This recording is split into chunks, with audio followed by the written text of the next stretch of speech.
The counterintuitive reframe. What if your loudest insecurities aren't actually enemies trying to stop you, but consultants giving you free data? Most people spend their lives trying to silence their inner critic, but that's like turning off a smoke alarm while the kitchen is on fire. Today, we're treating fear as objective information to map out your exact path to mastery. This is a fascinating perspective. Treating fear as objective data can be a game changer. Instead of seeing fear as a stop sign, you can view it as a GPS signal pointing directly to your growth edge. It essentially highlights the specific skills or knowledge gaps you need to bridge to reach mastery. Let's focus on a specific discipline that treats emotions as data: performance psychology, focusing on fear as information in high-stakes environments. Some sources outline 6 mental reframes that treat internal struggles as objective data points, effectively creating a map for skill acquisition and eventual mastery.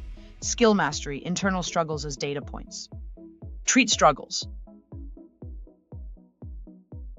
First, starting and stopping is data, not failure.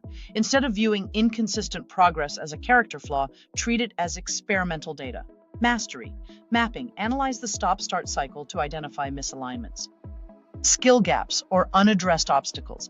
By performing project archaeology, you can pinpoint exactly where momentum stalls, for example, a specific task like video creation, and address that specific bottleneck through skill building or boundary setting.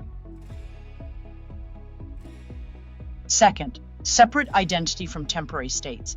Replace identity-based declarations, for example, I am lazy, with objective behavioral observations. Mastery mapping. This shift transforms an immutable character trait into a solvable problem.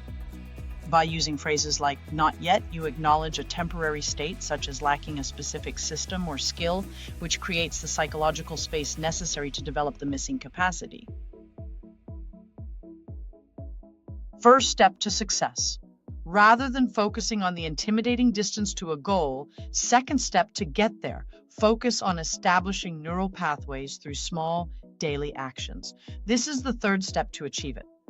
Mastery mapping. Committing to just 10 minutes a day builds self-trust, which is the foundation for larger commitments later. Fourth final step.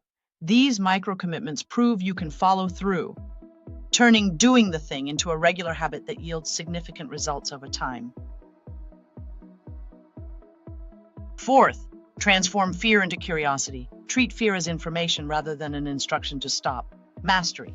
Mapping fear signals that something important is at stake.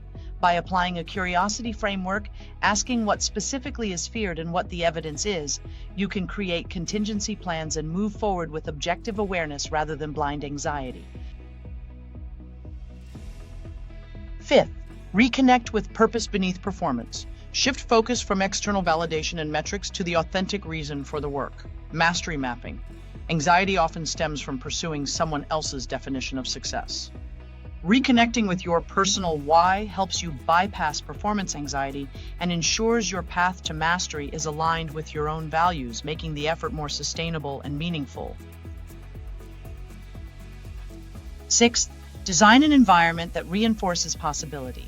Recognize that your environment shapes behavior more powerfully than willpower alone. Mastery mapping. Conduct an audit of your digital, physical, and social inputs to remove friction.